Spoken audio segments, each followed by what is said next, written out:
Chapter 19. The Gold Path. "Go," Mary said the moment Nancy hesitated over her phone, Owen's text still glowing on the screen. "We are perfectly capable of drinking coffee and being suspicious of Garrett Pilatier without you standing over us the whole afternoon. That's exactly what worries me. We'll be careful. We'll also be fine. Go have a nice time with your ranger, and if you come back with actual information about property lines instead of just a nice flush in your cheeks, I'll consider it a productive use of your afternoon either way." So Nancy went and found Owen waiting at the trailhead at Cedar du Moen, with a thermos under one arm and the plain contentment of a man who'd clearly been looking forward to this more than he was willing to say outright. "Jessup Path," he said by way of greeting. "Boardwalk the whole way, easiest trail on the island. And this time of year, it's about the best thing Acadia's got to offer, in my opinion. And I don't say that about much." The path wound through a stand of white birch, unlike anything Nancy had seen before, the trees so densely packed and so uniformly slender that the whole grove seemed to glow from within, their October leaves gone a translucent gold that let the afternoon light through rather than simply catching it, so that walking the boardwalk felt less like entering a forest than walking directly into a piece of stained glass. "It's like being inside a lit lamp," she said, and Owen, pouring cider into the thermos cap and handing it over, made a small, pleased sound. "That's exactly it. I've tried to describe it to people for years and never landed anywhere half that good." The cider was warm and sharp with cinnamon, local apples pressed somewhere not far from here, and Nancy wrapped both hands around the cup for the warmth of it as much as the taste. Birches don't live long as trees go. 60, 80 years, most of them, which is nothing next to the pines and hemlocks around them. But their roots run shallow and wide instead of deep, and they graft onto each other underground where they touch, root to root. So a whole grove like this one is actually holding each other up the entire time. You lose one, the others feel it. Nancy laid her palm flat against the nearest trunk, papery bark cool and slightly rough under her hand, and thought, without quite meaning to, of the co-op meeting 3 nights back, of Dell standing up alone insisting somebody had to hold the line. A whole grove holding each other up without ever once discussing the arrangement out loud. She didn't say any of that to Owen. It felt like the kind of thought that belonged to her alone for now. "That's either very beautiful or very sad," Nancy said, "and I can't decide which." "I've never been able to decide either. I think that's probably why I like them best of anything out here." They walked slowly. No particular destination in mind. The boardwalk nearly empty this late in the season, and somewhere past the second bend, Owen's hand found hers on the cold wooden rail. Not quite by accident. Not quite on purpose either. The kind of contact that could have been read either way if either of them had wanted the easy exit. Neither of them took it. "I don't do this often," Owen admitted, eyes on the path ahead rather than on her, which she'd already come to recognize as his own way of saying something true without the added pressure of watching her hear it. "Bringing somebody out here. This is sort of my own quiet corner of the island, if I'm honest. I'm flattered to be let into it." "You should be. I'm very selective." A small smile, sideways, that undercut the gravity of it just enough. They ended the afternoon in downtown Bar Harbor, at a small cafe tucked back off the main street with a handful of outdoor tables gathered around a low stone fire pit, the flames throwing warm orange light across the early evening chill. Owen ordered a bowl of blueberry crisp, still bubbling in its own small cast-iron dish, and a lobster mac and cheese rich enough that Nancy ate half of it before remembering to feel any guilt about it, and they sat wrapped in the wool blankets the cafe kept folded over the backs of every chair for exactly this kind of October evening, close enough to the fire to feel it working against the cold at their backs. "This is the part where I'm supposed to ask what you and your friends are actually doing up here," Owen said at one point, turning his beer glass slowly by the stem. "The questions you've been asking around the cove.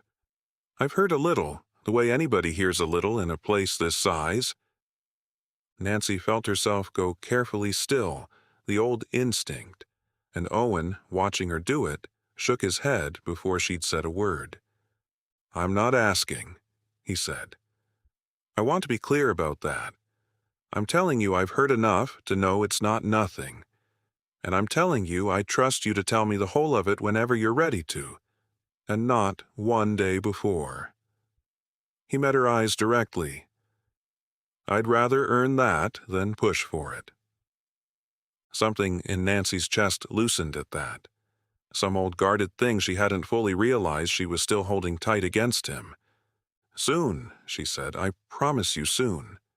He nodded and was quiet a moment, turning the beer glass again. "Can I tell you something, while we're on the subject of things people don't say right away?" He didn't wait for permission, exactly, just kept going. Slower now. "I don't make a habit of getting attached to people passing through. Rangers see 1,000 faces a season, and most of them you forget by the time their car clears the gate. I used to think that was just the job. Lately I've started wondering if it was something I built on purpose, so nobody could leave before I decided to let them." He looked up at her steady. "I haven't built it very well this time. I want you to know that wasn't an accident either."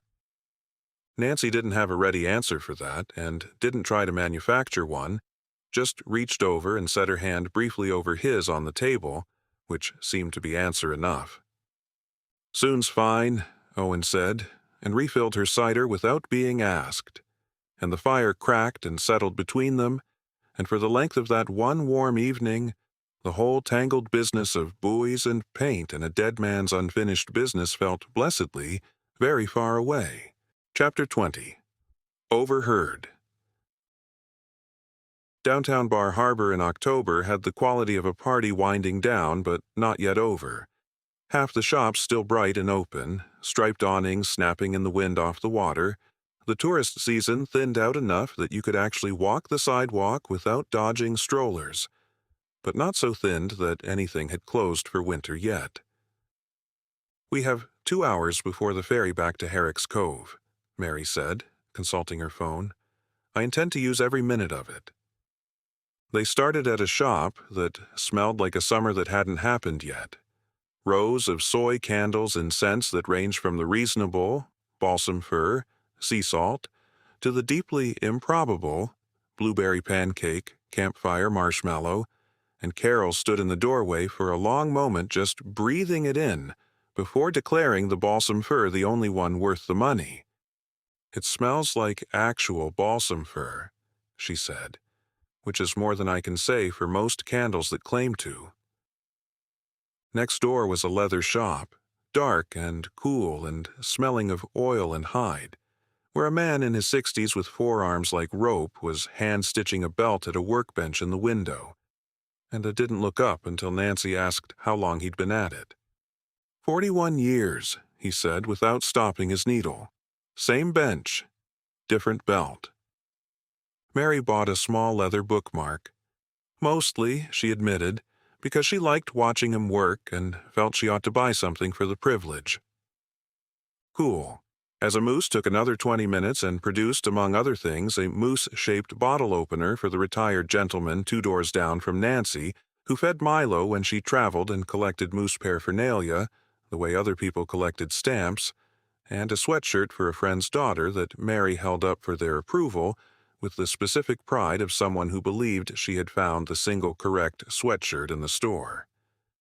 "He'll never wear it," Carol said about the bottle opener. "He absolutely will," Nancy said. "He collects moose. That is a genuinely strange thing to collect. He has 40 of them. We're well past judging at this point." The Bar Harbor Inn pier was quieter by late afternoon, most of the day's foot traffic gone back to their hotels or their cars. and the ferry sat waiting at the dock with its engine idling low.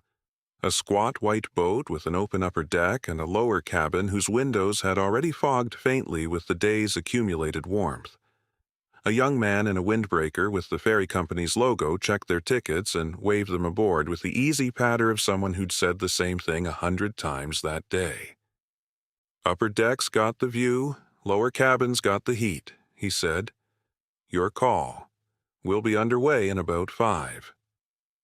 "Let's start up top," Mary said. "We can always come down." They found a bench along the rail, the harbor sliding by in the low gold light, gulls wheeling and complaining over something near the fish pier, and then the engine dropped into gear and the boat eased away from the dock, the water folding back from the bow in 2 long curling seams. "Off to port there, that's Bald Porcupine," came a voice over a small crackling loudspeaker, unhurried, faintly amused with itself, clearly a captain who'd said all this 1,000 times and still meant it. "Sheep, Burnt, and Long Porcupine right behind it. And if you look sharp out past Egg Rock, you'll see the lighthouse. Still working, still automated. Nobody's lived out there in better than 100 years. Mary craned to look. It's remarkable that any of these are still standing at all. For the first 10 minutes it was lovely. Frenchman Bay opening up gray-blue and enormous around them, the humped shapes of the Porcupine Islands passing to starboard. Somebody's dog barking happily at nothing from 2 benches down, but the wind picked up as they cleared the harbor mouth, sharp and steady and smelling of cold salt. And Carol, who had been quiet with her face turned into it, finally spoke. "I believe I've had enough view for one day," she said. "Same," Nancy said, already standing, one hand on the rail. They went down the narrow steps into the cabin, which was, as promised, warm. Pleasantly so, almost stuffy after the wind outside. The windows steamed at the edges and a low hum of conversation from the dozen or so other passengers scattered among the booths. A small counter along the back wall did a modest trade in the necessities of a boat ride. Coffee, hot chocolate, a cooler of beer and soda, bags of chips clipped to a rack, and, somewhat unexpectedly, a hot dog roller turning a half-dozen improbably bright red hot dogs under a heat lamp. "What on earth is wrong with those hot dogs?" Nancy asked, staring. The young woman behind the counter didn't even look up. "Red snappers. Main thing. Natural casing. They snap when you bite them. You want one?" "I want to understand why they're that color first." "Nobody really knows. Dye, mostly. You get used to it." She held up a bun. "They're good, though. I promise." Mary, delighted, ordered 2. One for herself and one, over Carol's mild protest, for Carol, who bit into it with visible suspicion and then a small, surprised sound of approval. "That does snap," she said, "and told you." Nancy got a coffee instead, wrapping both hands around the paper cup, and the 3 of them settled into a booth near the window, the glass fogged enough now that the passing water outside had gone soft and impressionistic, more suggestion than sight. They had barely gotten comfortable when 2 men came down from the deck and took the booth directly behind them, young, in rubber boots and stained canvas, the kind of practical, salt-worn clothes that mark them as working men rather than tourists. Though Nancy couldn't have said exactly how she knew that, only that she did. Neither man so much as glanced at the 3 of them. Nancy had long since gotten used to it, this particular kind of invisibility. A woman of a certain age drew almost no attention at all, and she'd learned there was a use in that if you were paying attention. "You talked to Becky yet?" the first one said, settling into the booth with a can of soda. "Talk to her about what?" "About whatever, man.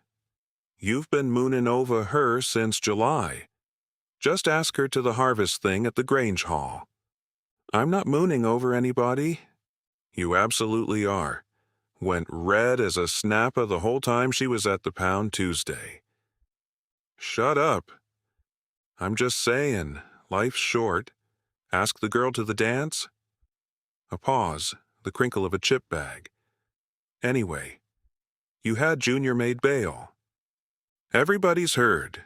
Half the cove's talking about nothing else. Still can't get my head around it, though. Dickie's pots just sitting there at Junior's dock, plain as anything. I know it. That's the pot that doesn't sit right with me. Say Junior did it. Say he really did. You're telling me the same week the man dies, Junior just leaves Dickie's buoys sitting out for anybody walking by to see? Man's been hauling traps 40 years. Even in a panic, you don't do something that stupid. Doesn't seem like him at all. Come to that. Doesn't seem like anybody is what I'm saying. Too neat, too fast. There was a short silence, and then the first one, in a different tone entirely, said, You hear about Wendy Cross? Her sister's expecting? Due in the spring, apparently. Surprised the whole family from what my mother says. No kidding. Good for her, I guess. I guess. My mother's already knitting something. It doesn't matter that she's not even related. That's your mother. Whatever might have come next was cut off by the loudspeaker crackling back to life. Got Parpus off the starboard side, folks, if anybody wants to see them. Harbor Parpus, small group, right off the boo. There was a general scrape of benches and half-finished drinks abandoned as people made for the stairs, and the two men went with the rest of them. Their conversation left unfinished, trailing off into the general scramble for the door. Nancy sat very still for one more second, the coffee cooling, untouched in her hands, turning the fragment over in her mind. Too neat. Too fast. Nancy, Carol said quietly beside her. Par pouce. I heard all of it, Nancy said, standing, already reaching for Carol's arm to guide her toward the stairs. Every word. Come on. You don't want to miss this. Outside, the wind had dropped to something almost gentle, and a small dark pod of harbor power pus rolled along the surface off the bow, unhurried, barely breaking the water before they were under again. The whole boat gone quiet and delighted the way people do at the sight of something wild going about its business without them. Carol tipped her head toward the sound of it, the soft, repeated exhale each time one surfaced, and Mary held onto the rail with both hands, grinning like a woman 30 years younger. They stayed out for the rest of the crossing, Père Pouce trailing the boat on and off, until the engine changed pitch and the dock at Winter Harbor came into view. The whole little village gathered at the water's edge in the last of the afternoon light. Nancy held the fragment the two men had left behind all the way in, turning it over and over, the way she once turned over a half-heard detail on a bad call, waiting for the rest of it to surface. The ferry landed them back at Winter Harbor with the afternoon light going amber, and rather than drive straight back to their rooms, they poked slowly along the shore road into Herrick's Cove. And it was there, on the main road through the village, that Carol spotted timeless treasures. She caught it by smell through the propped door, old wood and paper and something faintly like linseed oil, and stopped walking. "This one," she said. "I want this one." A bell over the door announced them, and the woman behind the counter looked up over a pair of reading glasses perched at the very end of her nose. She was maybe 70, silver hair pulled back in a practical knot, a magnifying loop hanging from a cord around her neck like jewelry. "Come in? Come in?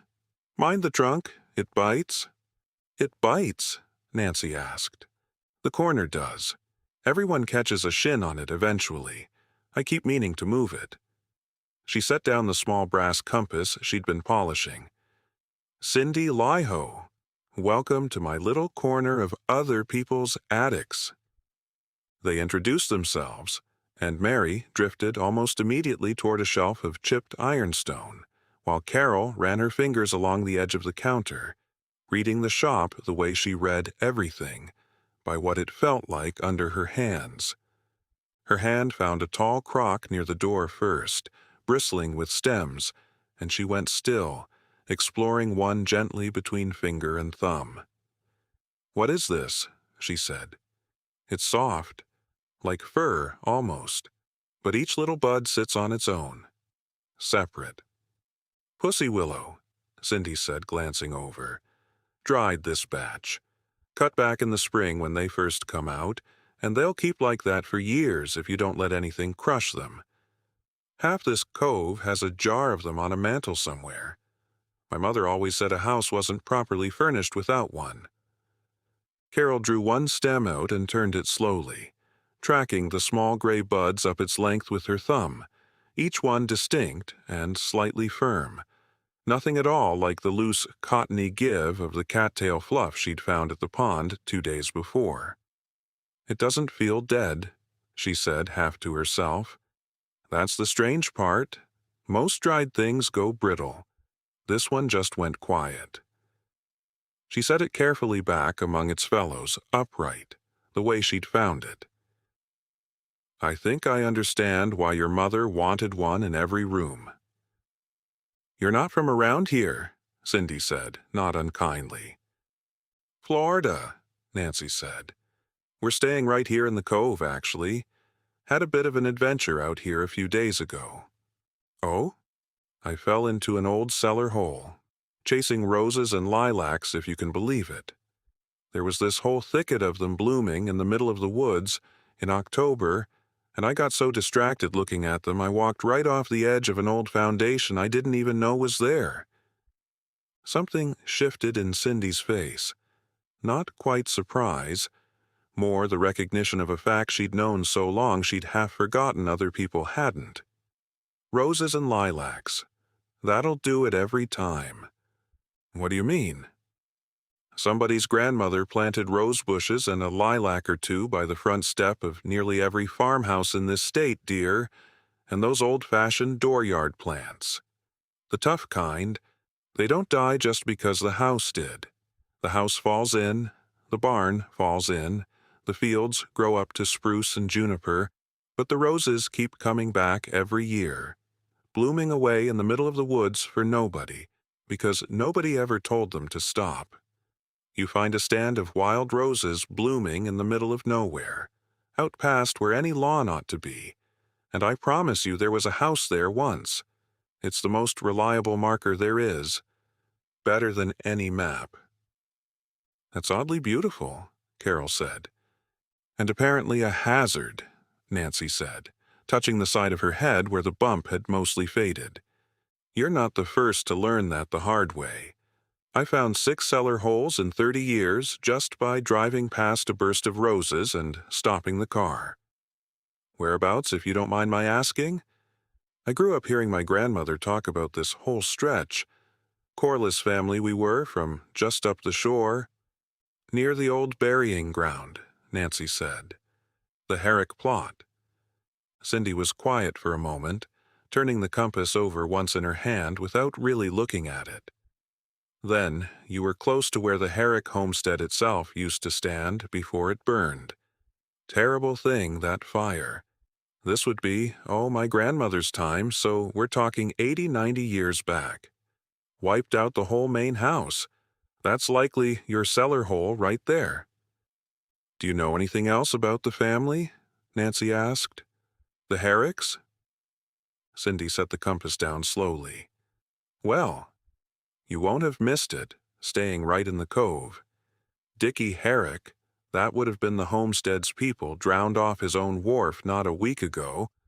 Whole village hasn't talked about much else." She shook her head. "Old fishing family, generations out there. Dickie was the last of the names still hauling. Ran the co-op meetings, kept the young ones honest. Wouldn't sell so much as a buoy to that new outfit up the shore. There's maybe 1 or 2 Herricks left otherwise, married off under other names." She was quiet a moment, turning the compass over once without looking at it. "Terrible business, however it happened. And now poor Junior sitting in it besides. Though I'll tell you, dear, I've known Everett Greenleaf since we were children, and I do not believe that for 1 minute." "Why not?" Nancy asked, careful to keep her voice light. "Because the two of them held that co-op up between them is why. Dickie and Junior, thick as thieves under all that bickering. You'd have thought they hated each other to hear them go at it on the wharf, and I promise you it was theater. Every bit of it. Junior was one of the men who carried Lois Herrick to her grave back in 2009. You don't ask a man to bear your wife's coffin if you can't stand the sight of him." She caught herself, waved a hand as if to bat the thought away. "Listen to me, gossiping to strangers. Tell you what. I close the shop Mondays. Only day I get to myself all week, and I mostly spend it in the dirt somewhere with a trowel, which tells you something about me. I've had my eye on that cellar hole for 2 years and never had a good excuse to dig it. You three want to come along Monday, put your knees in it? I'll bring the coffee." "I would like that very much," Nancy said. "We're not going anywhere till the end of the week." "Monday, then. Wear something you don't mind ruining." Chapter 21. Under the Wiper Blade. The marine supply store smelled the way every marine supply store in the world seemed to smell, Nancy had decided. Diesel and rope, and something faintly like sunscreen gone stale. The perfume of a place devoted entirely to keeping other people afloat. She'd gone in for nothing more than a chart of the local tide stations, a thing she could as easily have found online, but there was a satisfaction in the paper version that the phone couldn't touch. Something about the physical weight of a chart folded into quarters that made the whole business of tides feel more real, less abstract. She came out 20 minutes later, having also acquired a coil of paracord she had no immediate use for, and a conversation with the man behind the counter about a bilge pump that had, somehow, taken up 12 minutes of everyone's afternoon, the two of them trading opinions about float switches with the easy enthusiasm of strangers who had discovered an unexpected shared interest. Mary and Carol had waited outside on a bench in front of the store, Carol's face turned up toward the thin October sun. Mary, reading aloud from a brochure about lighthouse tours neither of them had any intention of taking. The street outside was quiet the way an early afternoon coastal street got quiet between the morning's errands and the evening's dinner rush. The marine supply store, a hardware store with a display of pumpkins gone soft in its window. A church with a steeple so white it looked freshly painted, catching the last of the good light. A truck idled somewhere out of sight. A dog barked twice and stopped. It was Mary who spotted it first, walking back toward the car. "What's that?" she said, slowing. It was tucked under the driver's side wiper blade, folded once, the paper already gone soft and faintly translucent with damp, curling slightly at one corner the way paper did after an hour or two of October dew. Nancy worked it free, unfolded it, and read it twice before she said anything, because the first read hadn't seemed real enough to speak about out loud. Block letters, ballpoint pressed hard enough to nearly tear the paper in places, the pressure of the pen visible even from the back of the sheet, the violence of someone writing with more feeling than the words themselves let on. "Some things aren't your business. Go home and enjoy your vacation while you still can." "Let me see," Carol said, and Nancy read it to her, flat and even, the way she'd once read incident reports to a shift supervisor, giving the words no more weight in her voice than the facts themselves carried. Carol's hand, when Nancy finished, found the paper anyway, though she couldn't read it. Ran her fingers once along the fold, the torn place where the pen had pressed too hard, as though the paper itself might tell her something the letters couldn't. "Whoever wrote this was angry," she said slowly. "Not calm angry. You can feel it in how hard they pressed. A calm threat doesn't tear the paper." Mary's face had gone the pale it went when she was frightened and trying not to show it for everyone else's sake, her eyes darting once toward the parking lot, the street, the row of parked trucks, as though the person who'd left it might still be standing somewhere close, watching to see how it landed. Her hand had come up to her collarbone, resting there the way it did when she needed to feel her own pulse to believe she was still breathing normally. "Somebody's been watching us," Mary said. "Watching where we go." "Or somebody just heard 3 tourists have been asking questions all over the cove," Nancy said, "which isn't the same thing as being watched. Small place. It doesn't take surveillance. It just takes one person mentioning it to the wrong person over coffee." "That's not comforting," Mary said. "It's not meant to be comforting. It's meant to be accurate." Nancy turned the paper over. Nothing on the back. No signature, obviously. Whoever had written it had at least been smart enough not to sign their own threat. But it does tell us something. What?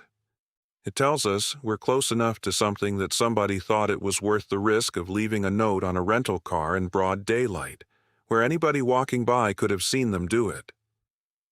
Nancy folded the paper carefully along its original creases, the old evidentiary habit surfacing without her quite deciding to let it. Her fingers precise and unhurried, even though her heart, she noticed distantly, was going faster than her hands let on. That's not the move of somebody confident the story's already settled. That's the move of somebody nervous. Carol's hand had found the edge of the car door, resting there lightly, her face turned toward the street with the stillness she wore when she was listening past the obvious sounds for something underneath them. The truck's idle, a screen door somewhere, the small ordinary noise of a village that had no idea 3 of its visitors were standing on the sidewalk holding a threat. "Or somebody who doesn't want us at that meeting," she said. "What meeting?" Mary asked. "The harvest thing. At the Grange Hall." Carol tilted her head. "Those 2 men on the ferry mentioned it. If half the village is going to be in one room together, and Garrett's got reason to be nervous about who's talking to who, that's exactly the kind of gathering a nervous man might not want 3 curious strangers walking into." Nancy looked at the note again, and then at the quiet street around them. The marine supply store, the hardware store with its soft pumpkins, the church steeple catching the last of the afternoon light. Nothing that looked remotely capable of producing a threat, which was, she thought, rather the point of a place like this. Menace here didn't announce itself with anything as honest as a raised voice. It left a note under a wiper blade and walked away before anyone had to look it in the face. "We're not going home," she said, and there was nothing dramatic in the way she said it. Just the flat, settled certainty of a decision already made somewhere underneath the fear. "We're going to that Grange Hall." "Nancy," Mary said, and there was real worry in it now, not performance, her face gone tight around the eyes. "Somebody wrote while you still can. That's not nothing." "No," Nancy agreed. "It's not nothing. It's data." She opened her own door, sliding into the driver's seat, waiting until Mary and Carol were settled before she went on. 30 years. I took calls from people trying to scare other people into silence. You know what I learned? The ones who actually mean to hurt you don't warn you first. They don't want you braced. A note like this isn't a promise, it's a hope. Somebody hoping we'll scare easy, so they don't have to find out whether we would have kept digging anyway. "And if we're wrong," Carol said quietly, "and this time somebody does mean it?" Nancy was quiet a moment, her hands resting on the wheel without turning the key yet, and when she answered it was without any of the flatness she'd used a moment before, something rawer underneath it. "Then we're careful," she said. "We tell Pratt. We don't go anywhere alone after dark. We don't get stupid about it." She looked at each of them in turn, her jaw set, her eyes steady on each face in a way that asked, without asking, whether they were still with her. "But we don't go home either. Junior's sitting in a cell for something I don't believe he did, and a man who kept a lobster back 4 extra days just so 3 strangers could see something rare is lying in the ground, with people telling themselves he drowned by accident. I've spent my whole life being the voice that stayed calm so somebody else could fall apart. I'm not going to become the person who runs at the first ugly piece of paper." Mary reached over and put her hand briefly on Nancy's arm, not saying anything, her thumb pressing once, firm, a wordless answer to the unasked question, and Carol, in the back seat, said only, "Well, I suppose we'd better tell Sheriff Pratt about our fan mail then." "I suppose we'd better," Nancy agreed, and started the car, and none of them said anything more about it for a while, the three of them watching the quiet street slide by, each privately recalculating exactly how much this trip had already stopped being the one they'd planned. Mary broke the silence first, somewhere past the church with its freshly painted steeple. "I keep thinking about Skip," she admitted, "how he'd feel, knowing I was sitting in a car with a threatening note in my lap instead of eating lobster rolls the way I promised him I would." "What would you tell him?" Nancy asked. "If you called him right now?" "That I'm fine, and that it's nothing, and that he shouldn't worry." Mary considered her own answer a moment, turning it over. Which would be a lie, and he'd know it was a lie within about 4 words because he always does. "I've never once managed to fool that man about anything that mattered." "Sounds like a good quality in a person," Carol said from the back seat. "It's an extremely inconvenient quality in a person some days," Mary said, "and also, yes, a very good one." She looked out the window at the passing gray afternoon. "I think I'll tell him the truth tonight. Not all of it, but enough that he's not finding out secondhand later that his girlfriend spent part of her vacation being threatened by a stranger with a ballpoint pen." Nancy drove on and said nothing, but she found herself, for the length of that quiet drive, deeply grateful for the plain, unglamorous steadiness that came from having people beside you who intended to tell the truth, even when the easier thing would have been not to. Chapter 22. The Grange Hall. Sheriff Pratt had listened to the whole account of the note with his pen moving steadily across a legal pad, and at the end of it had said only, "Keep it. Don't touch it more than you already have. And come to the harvest supper Saturday if you were planning to. I'd sooner have you where I can see you than have you decide to sit this one out and go poking around on your own instead." He'd almost smiled, saying it. "Besides, best chowder in the county. Man would be a fool to let a note like that talk him out of good chowder." So they went. The Grange Hall sat back from the road behind a gravel lot already half full of trucks by the time they arrived, a squat white clapboard building with a hand-painted banner strung across its front. Herrick's Cove Harvest Supper, the letters slightly crooked in the middle where whoever painted it had clearly run out of room and had to compress the last word. The parking lot itself was a lesson in the local economy, Nancy thought. Working boots and mud flaps and CB antennas on every truck, not a single vehicle in the lot that looked like it had ever been driven somewhere purely for pleasure. Inside, long folding tables ran the length of the hall under strings of small white lights, the whole room smelling of wood smoke and simmering chowder and the sweetness of a dozen different pies competing for space on a dessert table along the back wall, and underneath it all, faintly, the mineral tang of a building that had been heated by the same wood stove for 80 winters. "Oh," Carol said, the moment they came through the door, her whole face opening at the wash of sound and smell, her hand finding the doorframe and resting there a moment as though she needed the solid wood under her palm to properly absorb the rest of it. "Oh, this is wonderful. Tell me everything." "Long tables, folding chairs, whole village by the look of it," Mary said low, close to her ear. "Strings of lights overhead. There's a stage at the far end with a fiddle player warming up, and I can see at least 4 different pies I intend to have opinions about later." They found seats near the middle of one long table, and it took less than 10 minutes for Nancy to understand that a Grange Hall supper was not, in fact, a meal so much as a controlled version of the entire village's business conducted in public, at volume, over chowder. "Cindy," called a woman 2 seats down, waving a spoon. "Is that the new fellow's mother sitting with the Hutchins girls? I heard she's from away." "Massachusetts," Cindy said, arriving at their table with a bowl in each hand and sliding into the seat across from Carol as though she'd been expected. "Somewhere near Worcester, I think. Nice enough. Doesn't know a soul yet, poor thing." "She'll know everybody by Christmas," the woman said, with the flat certainty of someone stating a law of physics. "Nobody stays a stranger long in this cove, whether they want to or not."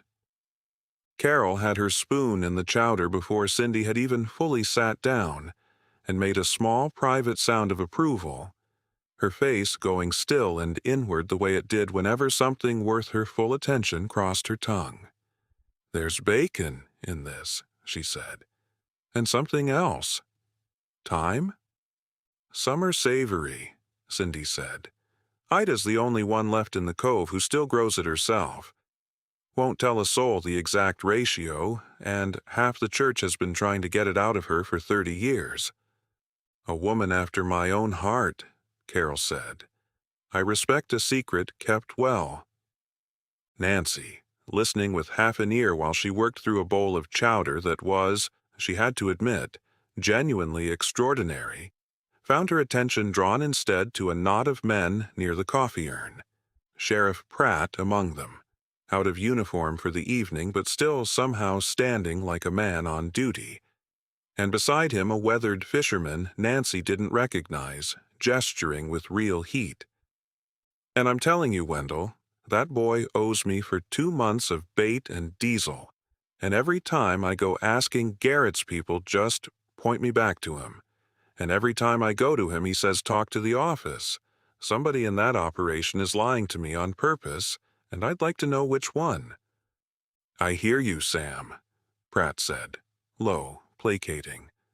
"I'll ask around." "You've been asking around for a month."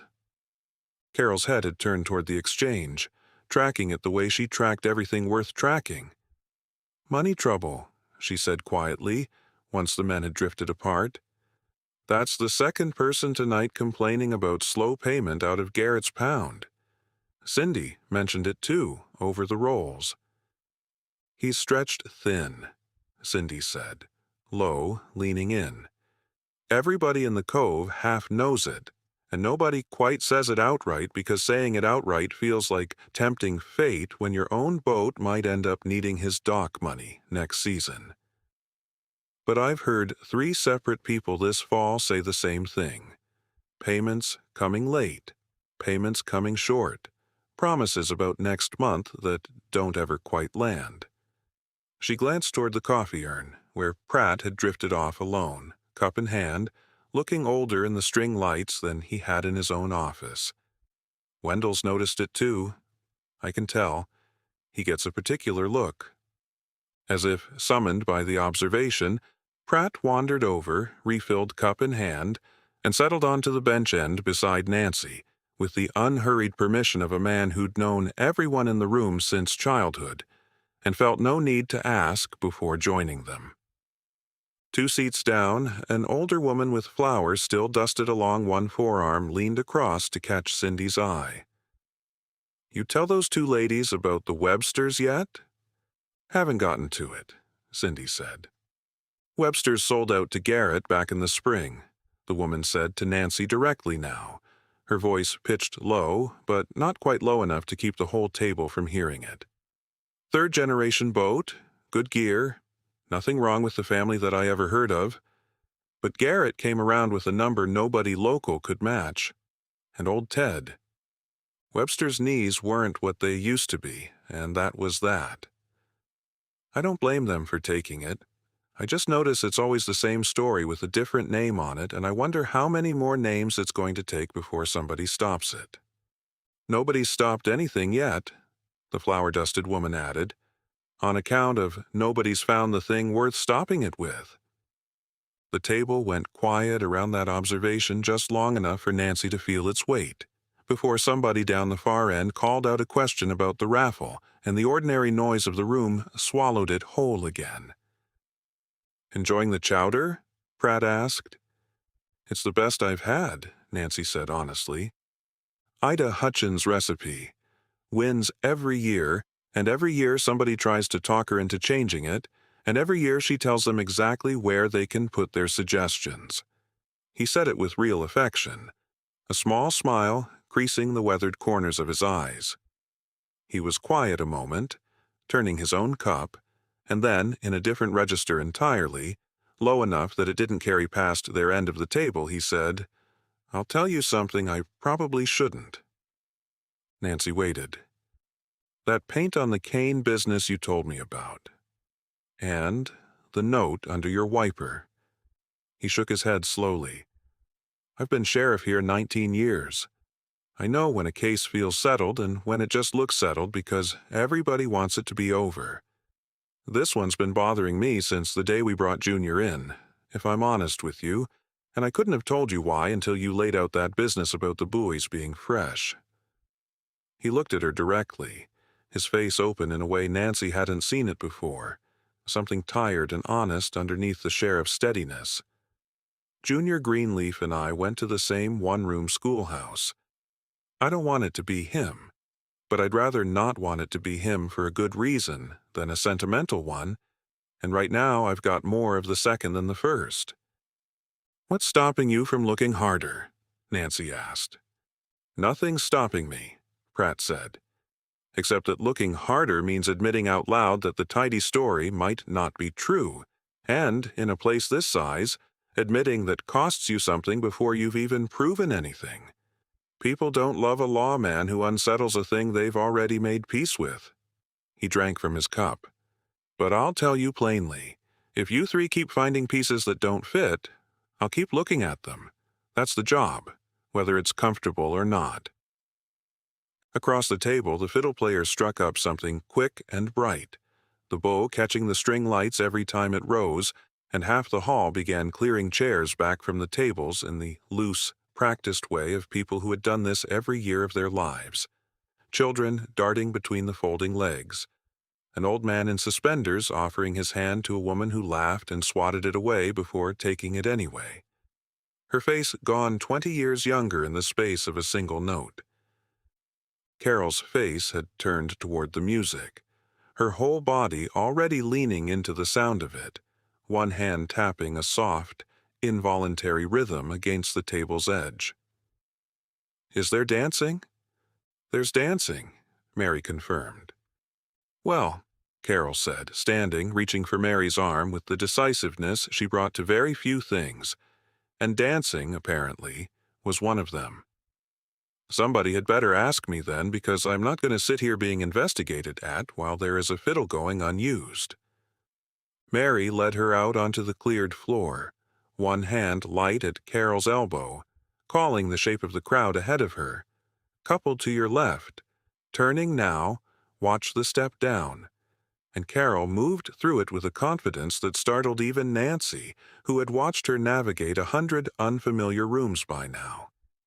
She found the rhythm through the boards themselves, Nancy realized, watching, the whole floor thrumming faintly under 24 pairs of boots, a vibration Carol's feet read as easily as her hands read a gravestone, and she turned and stepped and laughed with her face tipped up toward the lights she couldn't see, entirely, uncomplicatedly happy. Pratt, watching her go, allowed himself something close to a real smile for the first time all evening. "She's something," he said. "She has no idea how right she usually is," Nancy said, and meant it, and watched Carol find the floor by sound and vibration alone, one hand light on Mary's shoulder, moving with a confidence that owed nothing at all to sight and everything to a lifetime of finding her own way into rooms other people assumed she couldn't enter. Chapter 23. The Wholesaler. It was Cindy, the very next day, who handed them the next thread, apologizing for it even as she did. "I probably shouldn't say anything," she said, wrapping a chipped teapot in newspaper for a customer who'd already left, her hands moving through the motion with the automatic care of long practice, even as her mind was clearly elsewhere. But I've been turning something over since the supper, and it's been sitting wrong with me." She set the teapot aside. "There's a wholesaler out of Ellsworth. Deke Sylvester runs a distribution outfit, buys up catch from half a dozen small operations along this stretch of coast, and trucks it down to Portland and Boston. He had words with Dickie. Real words, shouting words, right on the co-op dock, not 2 weeks before he died." "About what?" Nancy asked. "Nobody's entirely sure. But I know Deke's been trying to get Dickie to sign on with him for years. Better price than the co-op splits out, or so he claims. Though the co-op fellows always said his numbers didn't add up once you counted the trucking fees he never mentioned up front. Dickie turned him down flat, every year, loyal to the co-op the way he was loyal to everything." Cindy's mouth tightened, a small hard line that aged her whole face by a decade. But this year, the arguing got loud enough that half the dock heard it. Somebody told me Deke said something like, "You'll regret this, old man," right there in front of witnesses.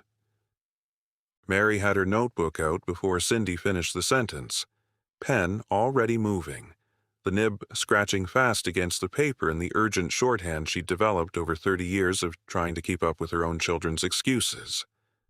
"A public threat," she said. "Days before he died." "That's what I keep thinking," Cindy admitted. "I don't like thinking it, but I don't like sitting on it either."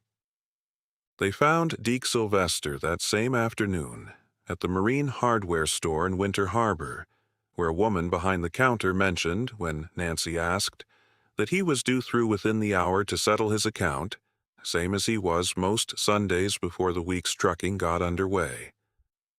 The store smelled of galvanized metal and tarred rope, cold and faintly oily, shelves of shackles and cleats and coiled chain running back into shadow, and Nancy found herself, while they waited, absently running a thumb along the teeth of a boat winch bolted to a display board near the register, the metal cold and precise under her fingers.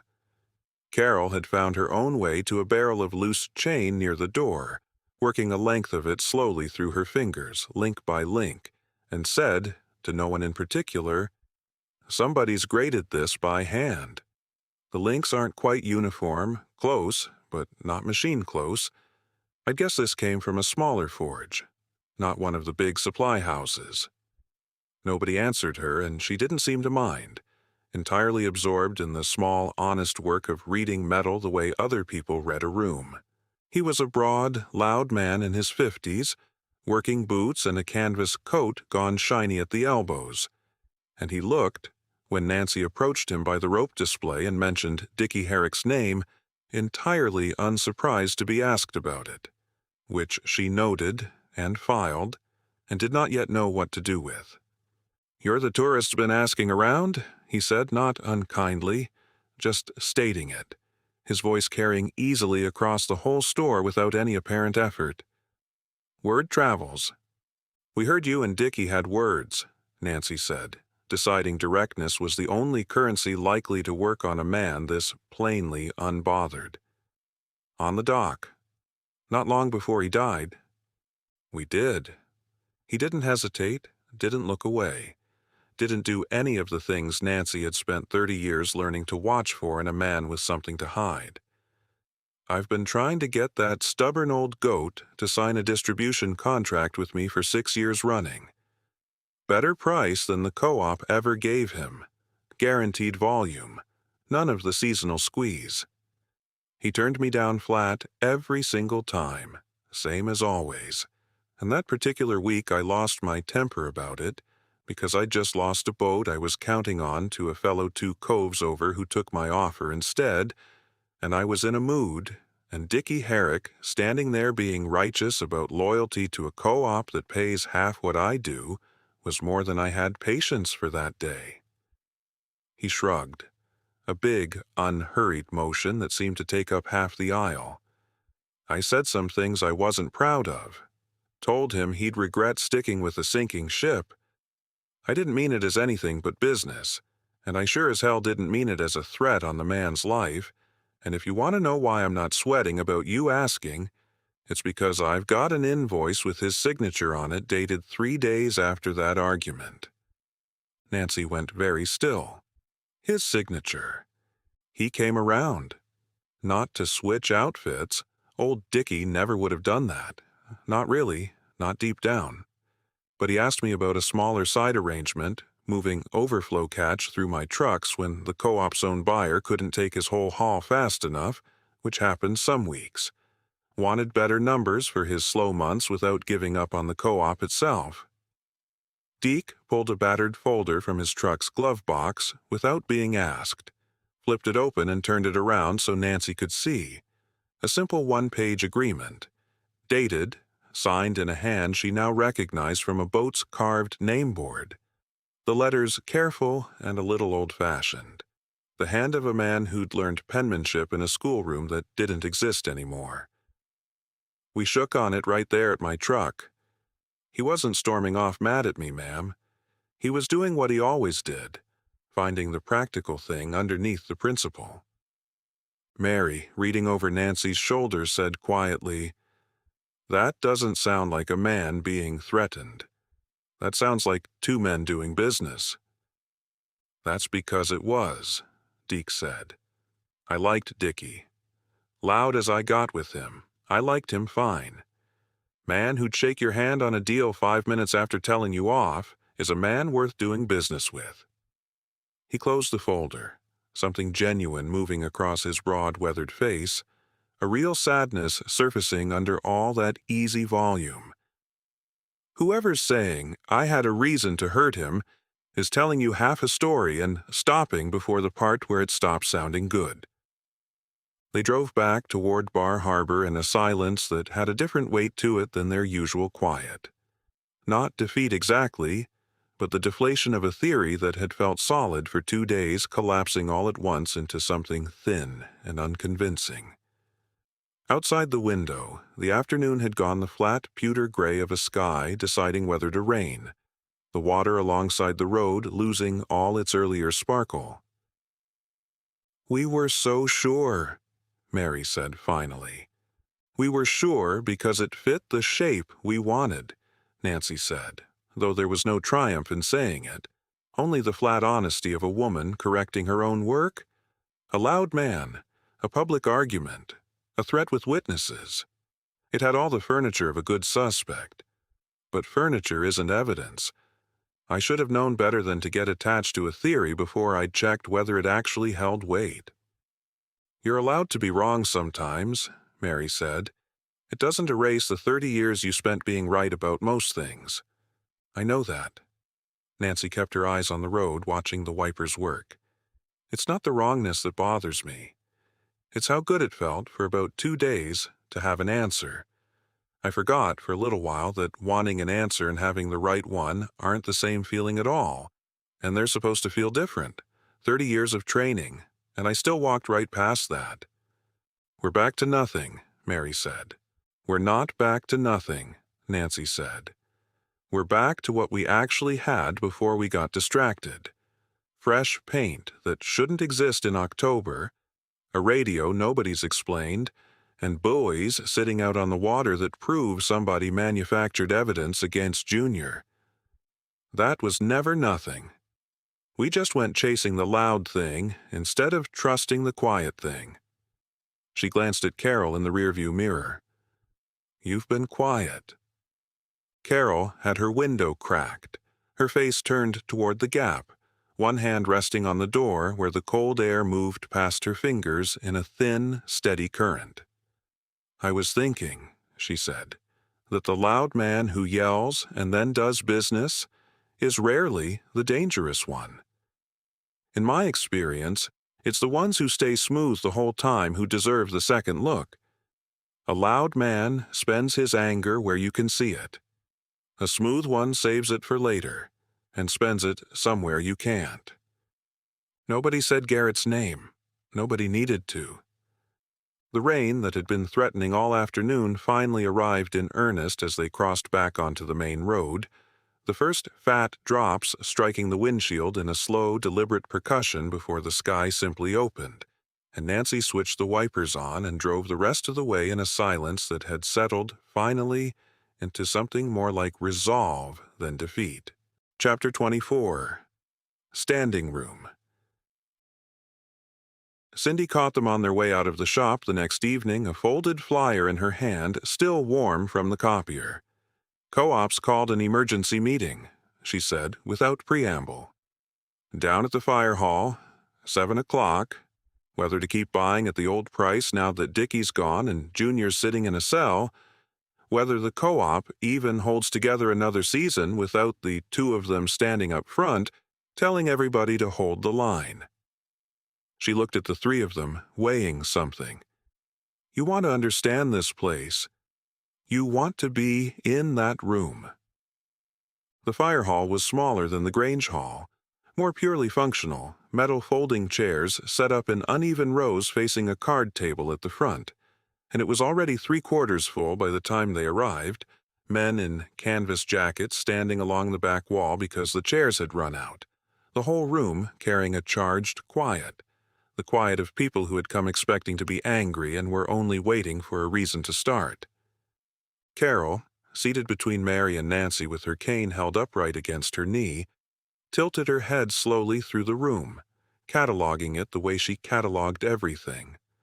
Not the faces she couldn't see, but the register of the voices, the tightness in how people cleared their throats before speaking, the small, telling silences between one man's complaint and the next man's answer. This room is holding something back, she murmured, low enough that only Mary and Nancy could hear it. I don't mean the anger. I mean underneath the anger. There's something nobody in here has said out loud yet. Sit near the back, Cindy murmured, steering them toward the last open row. You'll want the exits. Trust me.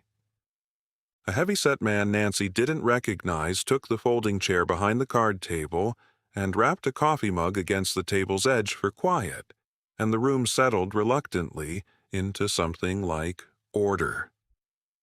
Everybody knows why we're here, he said, without introducing himself, the assumption of a man who'd run these meetings for years and expected no one in the room to need reminding who he was. Dickie's gone. Junior's up in Ellsworth over buoys half this room doesn't believe were ever his. And Garrett Pelletier's pound is sitting there with a fair price on the board, and no questions asked about where your gear ends up after you sell to him. He let that settle.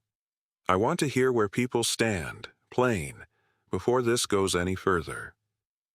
A woman near the front stood first, her voice carrying easily in the packed room. I've got 2 boys in school and a boat payment due the 1st of the month, and I'm done pretending loyalty pays a mortgage. I'm not saying I like it. I'm saying I can't afford not to sell to Garrett anymore, not with things standing the way they stand. A ripple went through the room, not quite agreement, not quite dissent, the murmur of people who understood the arithmetic even if they hated it. That's exactly the thinking he's counting on, said an older man near the wall, and Nancy recognized him after a moment. The marine supply counterman from her first afternoon on the Schoodick side, the one who'd first told them about Garrett peeling the co-op off one boat at a time. He doesn't need to convince every one of us. He just needs enough of us, scared enough, one at a time, and the whole thing folds in on itself without him lifting a finger. Easy for you to say, Dell. You don't have a payment coming due. I've got a granddaughter who wants to fish this water in 20 years, Dell said, and there won't be a co-op left for her to fish into if we all decide survival means selling out the minute it gets hard. That's not judgment. That's just true. Nancy, listening with the old professional attention she'd never quite managed to switch off, found her eyes moving over the room the way they'd moved over 100 rooms before this one, sorting faces into the categories that mattered. Who was angry? Who was frightened? Who was watching the door? It was in that sweep that she saw him. He was standing near the back corner, apart from the knots of men clustered along the wall. Young, maybe mid-20s, a Garrett and Company ball cap pulled low, arms crossed tight over his chest in the posture of someone who very much did not want to be noticed and had chosen, badly, to stand exactly where noticing was easiest. He wasn't speaking. He wasn't nodding along with anyone. He was simply watching the room with an intensity that didn't match the posture of a man merely curious about local politics. His jaw working slightly, his weight shifting from foot to foot in a way that read, to Nancy's practiced eye, as something closer to agitation than boredom. She elbowed Mary, subtle, and tipped her chin toward the corner. "Who's that?" Mary followed the gesture, and her face did the quick assessing thing it did when she was cataloging a stranger. "I don't know him. Young for this crowd." "He's wearing Garrett's colors," Carol said quietly, before either of them could point it out to her, her head already tilted toward that corner of the room, tracking something in the quality of his silence that neither Mary nor Nancy could have named. "Could be anybody," Mary said. "A deckhand. Somebody's nephew."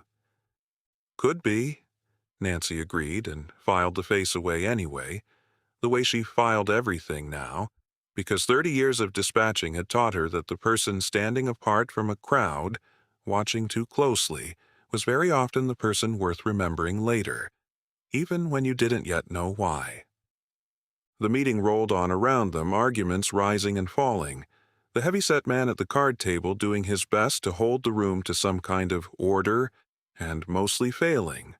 Old grievances surfacing between neighbors who'd fished the same water for decades, and clearly loved each other in the specific, wordless way people love things they also regularly want to strangle.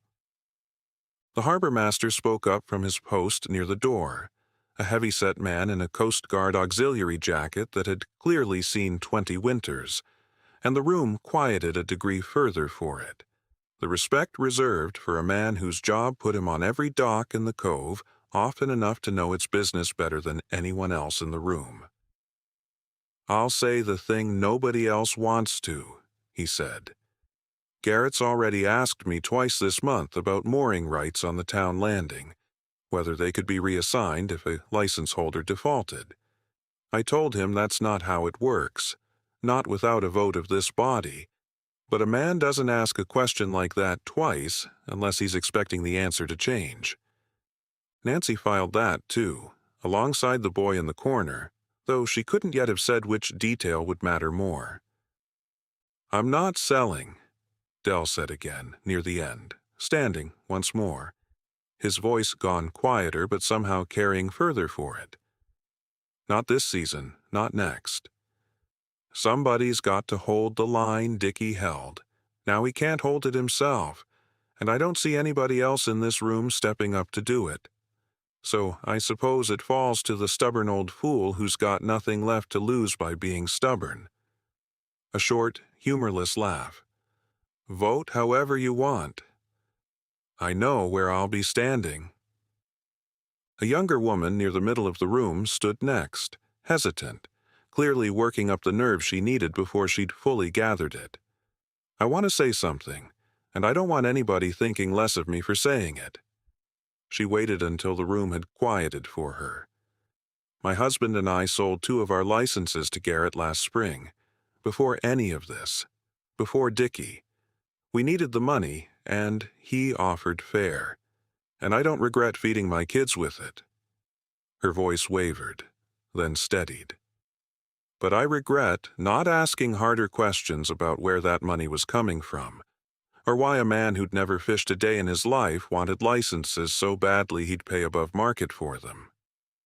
I think some of us made this easier for him than it needed to be, and I think we ought to own that tonight, same as we're asking Garrett to own his part of it."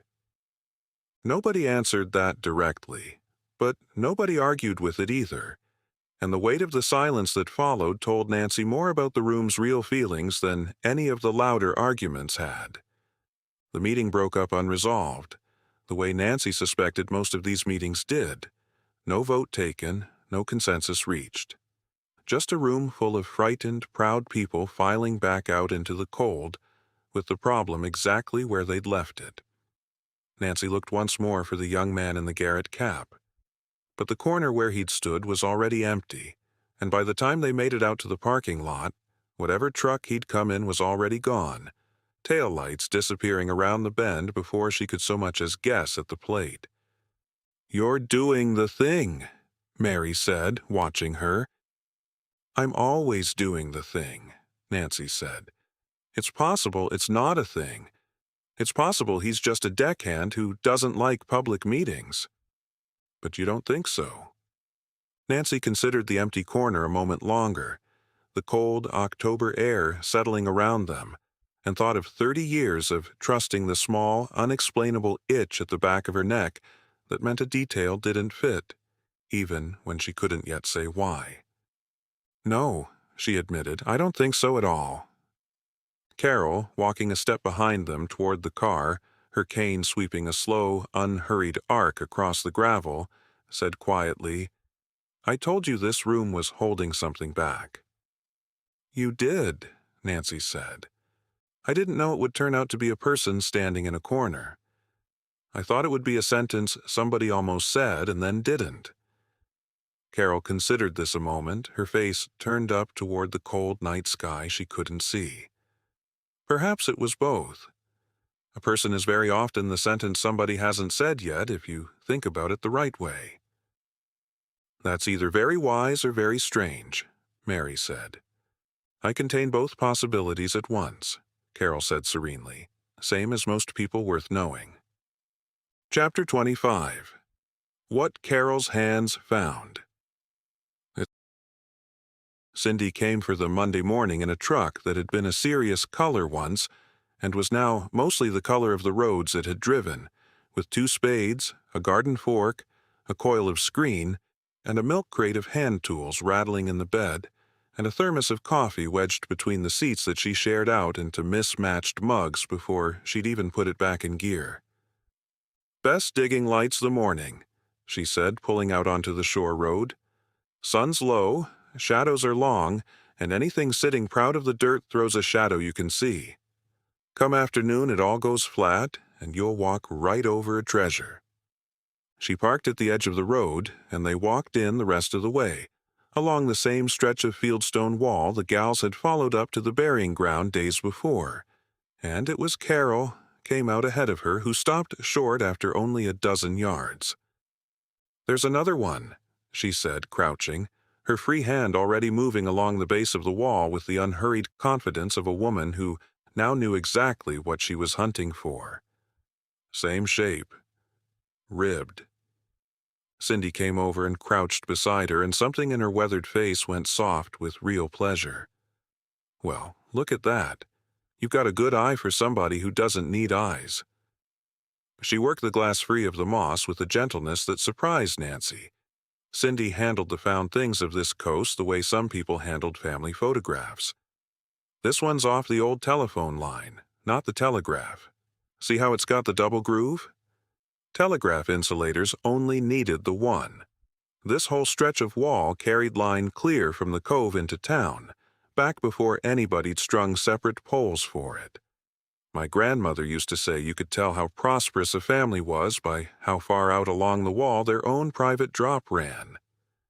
She held it up to the pale morning light, turning it, the glass throwing a deep amethyst shadow across her palm. "Nobody's paid it any mind in 80 years. Just sits here doing nothing, waiting on somebody to notice it's still beautiful." "That seems to be a theme up this way," Mary said, and didn't explain what she meant, and Cindy, looking at her, seemed for a moment like she understood anyway. The rose thicket, in the daylight and without the shock of falling into it, was smaller than Nancy remembered and somehow more touching. A dense tangle of canes gone half wild, still throwing the odd late bloom, ringing the sunken rectangle of the old cellar hole like a fence somebody's grandmother had planted and 2 centuries had forgotten to tear down. "There she is," Cindy said with satisfaction, standing at the lip of it with her hands on her hips. "Somebody's whole life right there under the burdock. You dig an old cellar hole, you're not grave robbing, mind. Nobody's under there. You're just reading the mail somebody left behind." She paced off along the foundation's back wall, reading the ground the way. Nancy had read it days earlier, though with the ease of decades instead of instinct. House faced the road, same as they all did. Wells there, capped stone, don't step on it. And the dump was always out back and downhill. Nobody wanted to look at their own trash from the kitchen window. And gravity does half your carrying for you. So that's where we start. "How do you know where downhill was exactly?" Nancy asked, after 200 years of the ground doing whatever it wanted. "You don't. Not exactly. You read what's left of it. See how the lilacs run thicker along that low side?" Cindy pointed with her trowel. "Lilacs don't care about a dump, but ash does. Folks banked their wood ash right along with the broken crockery, and ash sweetens the soil, something wonderful. Lilacs go where the soil's sweet. So you follow the lilacs, and half the time they'll walk you right to the pile without a single shovel of digging." She handed Nancy a hand fork. "Gentle. You're not planting a garden. You go slow. You feel for anything that isn't just dirt. And the second you feel something give different, you stop digging and start brushing. A bottle whole is worth 10 of a bottle you snapped in half being greedy about it." They started. It was, Nancy discovered, the most purely pleasant work she'd done in years. Down on your knees in the cool dirt, the fork turning over black earth that smelled of 200 autumns, the roses buzzing faintly with the last confused bees of the season, and every few minutes somebody's trowel going tink against something that turned out to be a stone or a root, or twice in the first hour, to whoops all around, glass. Nancy found, somewhere in the second hour, that her mind had gone quiet in a way it hadn't managed since before the fall. No dispatcher's instinct sorting the ground into background and signal, no old habit cataloging exits and threats, just the fork turning over dark earth and the small, complete satisfaction of a task with a beginning and an end small enough to hold in 2 hands. She had forgotten, she realized, what it felt like to work at something, without also watching for what might go wrong while she did it. She caught herself watching Carol more than the dirt in front of her own knees, the grace of her friend's hands moving over the ground with a confidence Nancy had rarely seen her carry anywhere else, and thought that grief, whatever else it took from a person, sometimes had the decency to leave behind small pockets where a person could still be unreservedly good at something, and that watching Carol find hers, out here in the cold dirt with a stranger's trowel, was its own quiet kind of gift. Mary's fork found the first whole one, aqua-colored, hexagonal, crusted with black dirt, and she didn't try to read it herself. Passed it straight to Carol instead, the way all 3 of them had already, without discussing it, fallen into doing. Carol turned it once in her hands, feeling the shape of it before she did anything else, the 6 flat panels, the collar at the neck, a texture along one face that wasn't smooth like the rest. "There's lettering," she said, her fingers moving slow and precise over the raised glass, reading it the way she'd read the gravestones, whole hand first, patience before conclusion. "Embossed, not painted. I can feel where the mold pushed it up rather than someone printing on afterward. That matters, doesn't it?" "It does," Cindy said, watching her with open respect now. "Painted labels paper mostly, and it's long gone off anything that old. Embossed is glass telling you what it is forever, whether anybody's around to read it or not." Carol's fingers kept moving, spelling it out letter by letter before she said the whole of it aloud, the satisfaction of a woman solving something rather than merely being told it. "Kilmer's," she said. "Swamp? Root." She smiled, delighted with herself.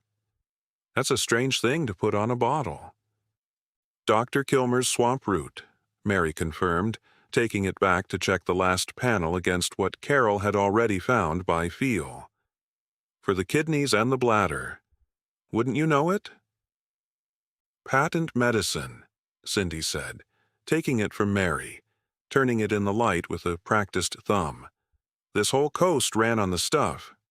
Half of it was just alcohol and the other half was worse. This one'll clean up beautiful. That's a nice color.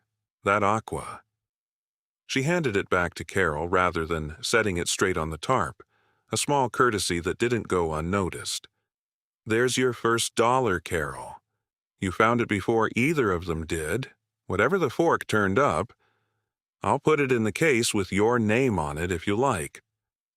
I'd like that, Carol said, and there was something quiet and pleased in her voice that Nancy hadn't heard from her in days.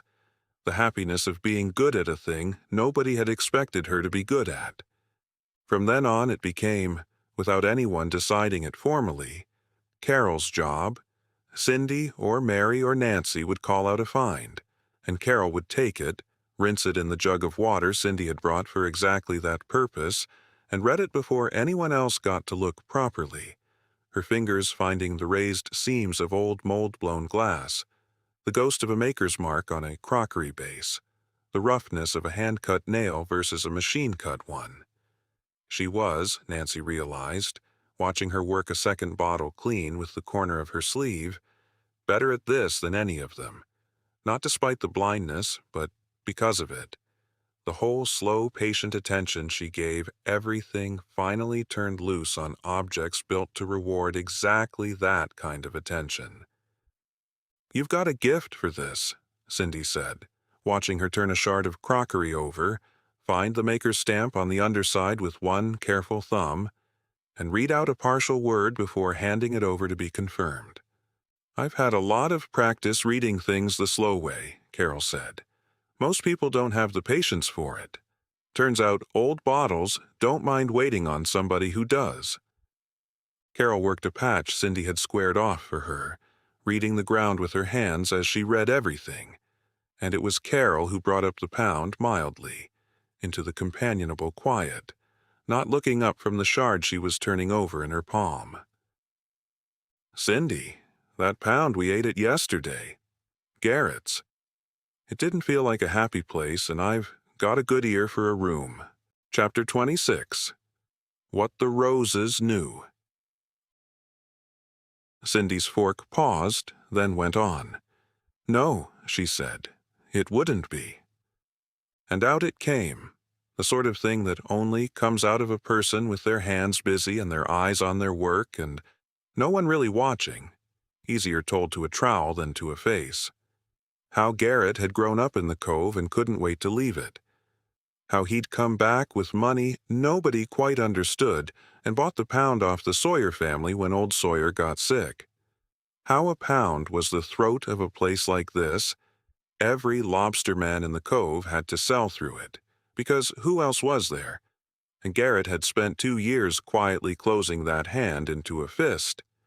Paying slow, paying part, setting his own price because he was the only price there was.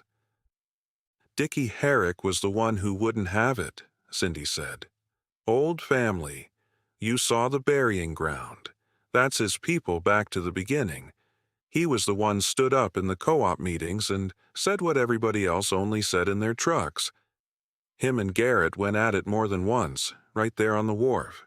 So I hear. She sat back on her heels, wiped her forehead with the back of a dirty glove, her face gone tired and a little grim in a way it hadn't been all morning. And now Dickie's drowned, and that nice quiet Junior's in a cell for it, and Garrett's still setting the price.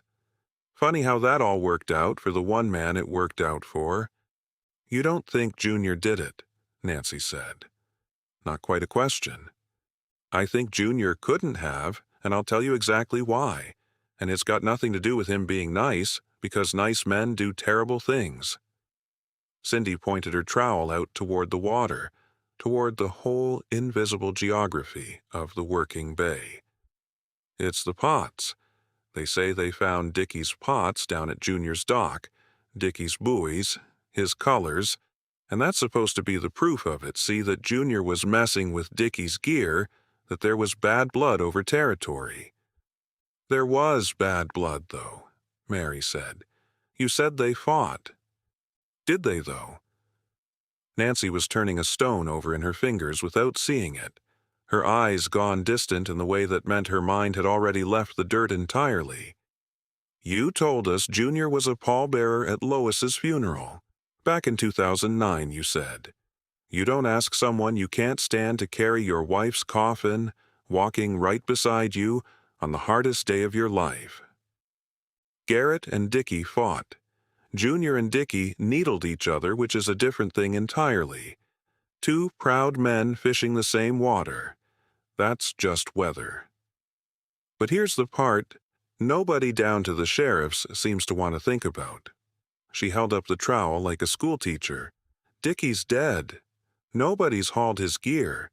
His pots are all still out there this minute, right where he set them soaking, because that's what a dead man's pots do. They sit out there till his family or his friends go and pull them, and nobody's had the heart or the leave to do it yet.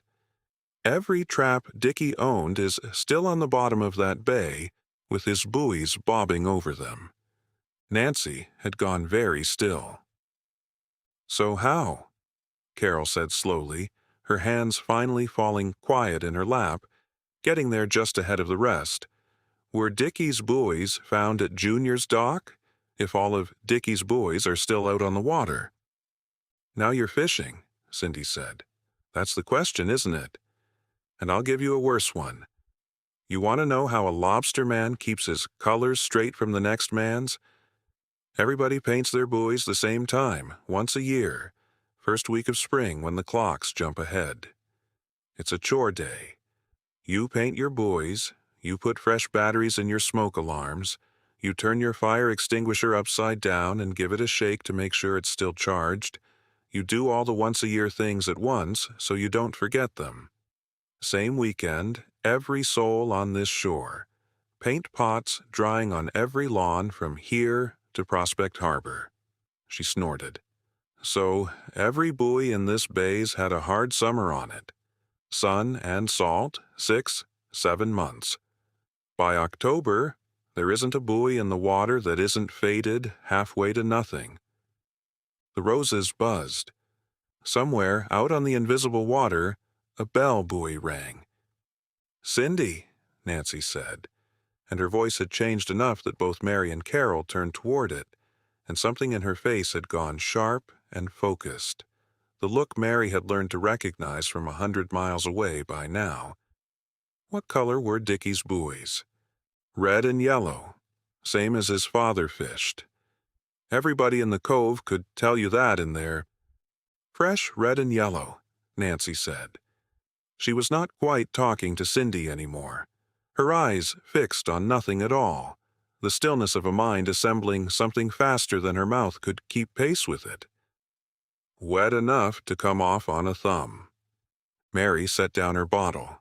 Her hand was not quite steady doing it, and for a moment she simply looked at the label peeling under her thumbnail rather than at either of the other two, needing a beat before she could trust her own voice.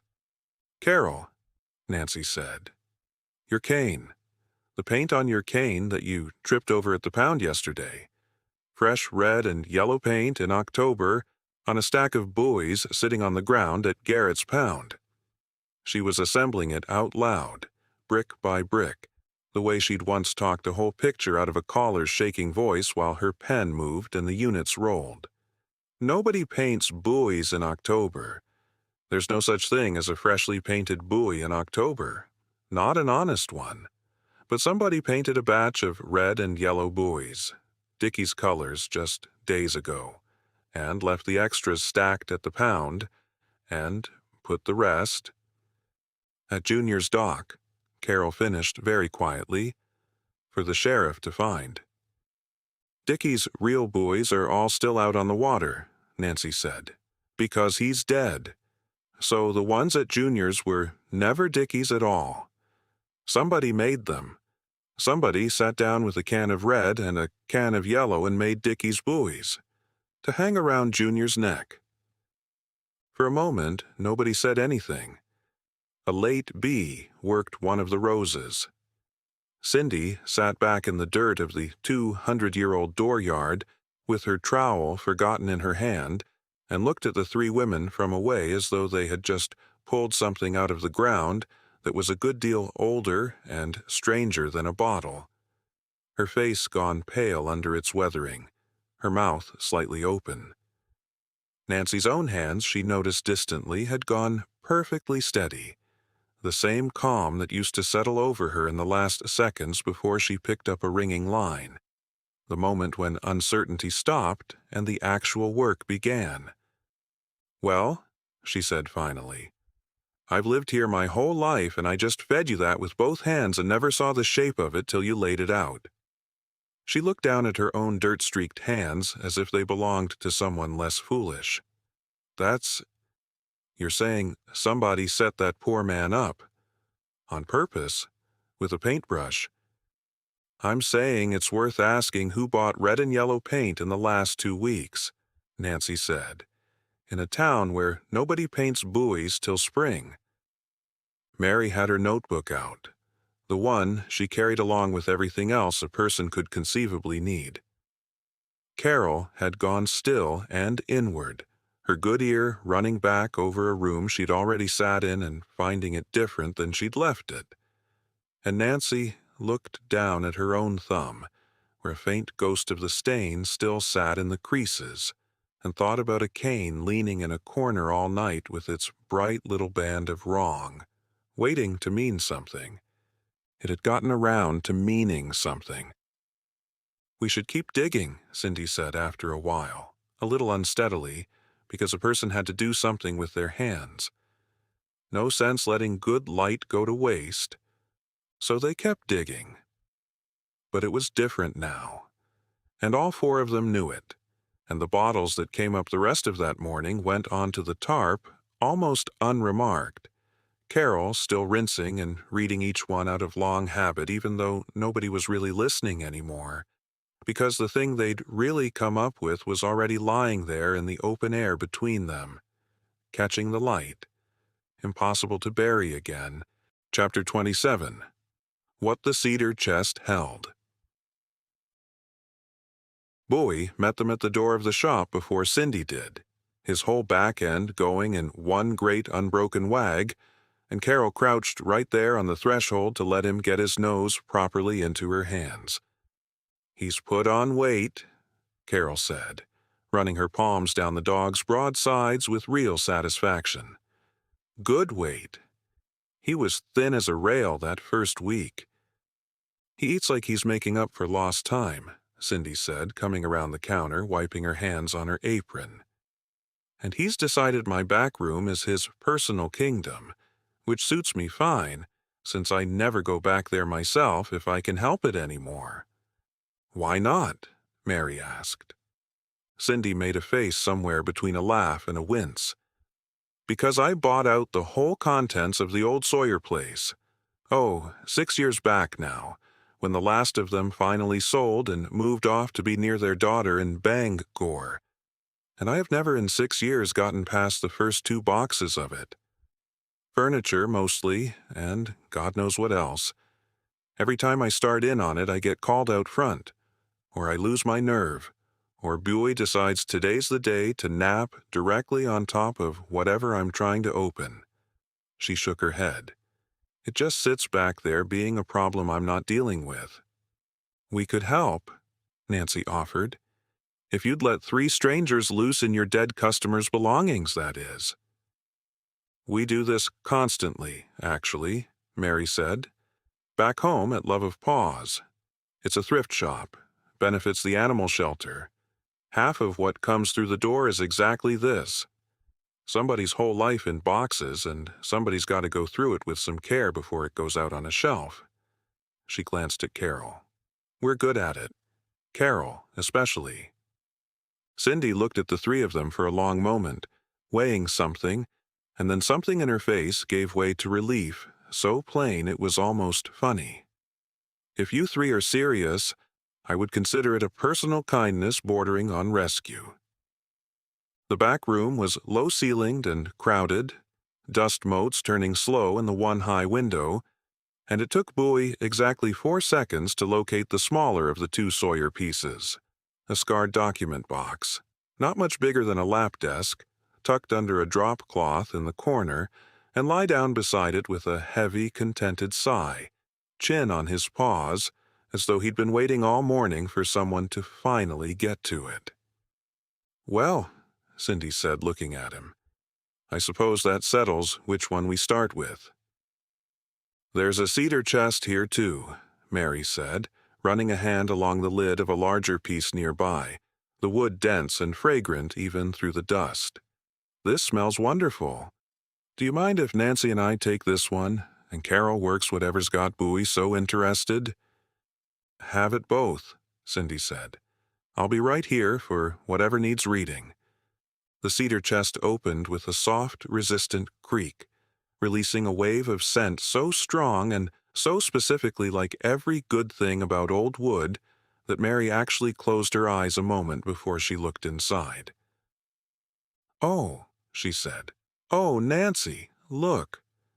Quilts, folded and layered, a half-dozen of them at least, and the top one, Mary lifted it with both hands, careful of the weight and the years, unfolded to show a pattern of interlocking rings in faded blues and creams, each ring pieced from dozens of small triangles, the stitching so fine and so even it looked machine-made until you got close enough to see the tiny human irregularities that gave it away.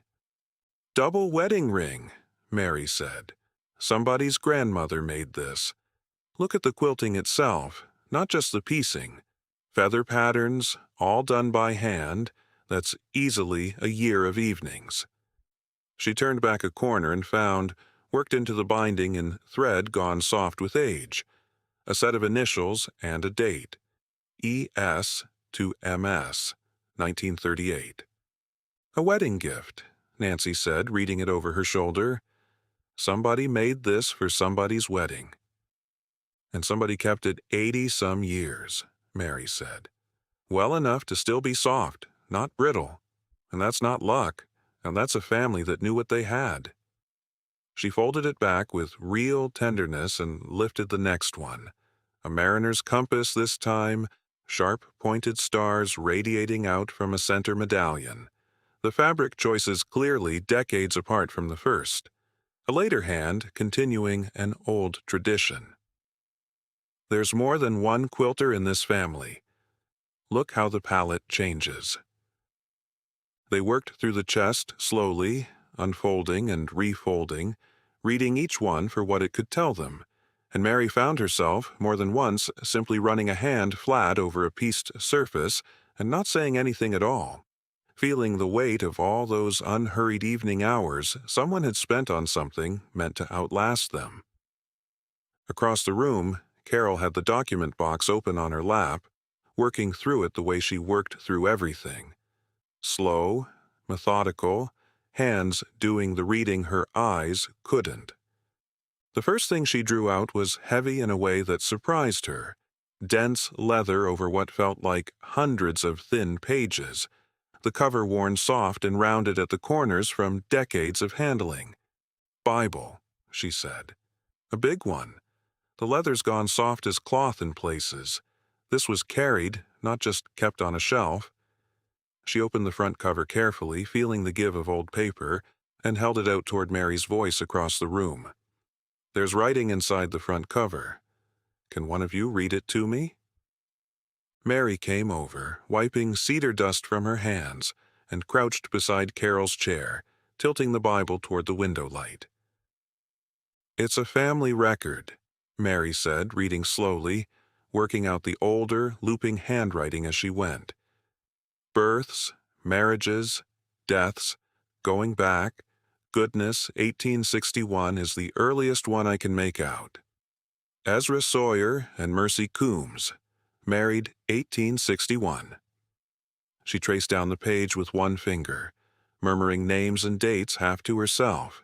Generations of Sawyers accumulating down the inside cover in different hands, different inks, the family writing its own history in the margins of its own faith, the way people had always done before anyone thought to keep the records anywhere else.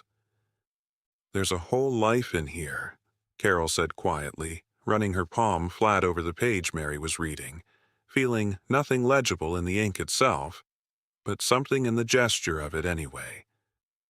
More than a life. Several. She set the Bible carefully aside and reached back into the box. The next object was smaller, thinner, bound differently. Soft leather, worn at the spine, the pages when she opened them thin as onion skin and closely printed. "This one's different," she said, running a thumb along the edge. "Smaller. The paper's finer." She held it to her face without quite meaning to, an old habit, as if the object might tell her something through scent as well as touch, and found, tucked between two pages near the middle, something flat and dry that crumbled faintly at her fingertip. A pressed flower, decades gone to dust, still holding the ghost of its shape. "A missal," Cindy said, coming to look over her shoulder. "Catholic prayer book. That's Latin printing by the feel of that type, all raised a bit the old way. The Sawyers would have been Congregationalist, same as everyone else on this stretch, far as I ever knew, unless somebody married in. Somebody carried this a great deal," Carol said. "The spine's gone soft the same way the Bible has. Both of them held the same way, over and over, by somebody who meant it." The next thing her fingers found needed no help identifying at all. She smiled the moment it slid into her palm. Smooth wooden beads, worn round and satiny with handling, linked in a familiar rhythm, a small metal crucifix at the end of the chain, the figure on it worn nearly smooth at the highest points where a thumb would naturally rest. "A rosary," she said with the quiet certainty of a woman who didn't need confirmation. "Wood beads, well used. You can feel where somebody's thumb wore the finish thin. Right here and here, the same two spots, over and over. Someone prayed this a great many times." She counted the decades under her fingers, an old motion her hands seemed to remember on their own. "It matches the missal. Both carried by the same hands, I'd guess." "That'll be mercy, most like," Cindy said softly. "Or one of the daughters married into it. Family Bibles don't usually explain the whys, just the whos and whens." Carol went quiet a moment, still holding the beads, and then set them beside the missal with real care, and reached into the box once more. This time her hand closed around something cold, hard-edged, and absurdly small, and it took her a moment of turning it over.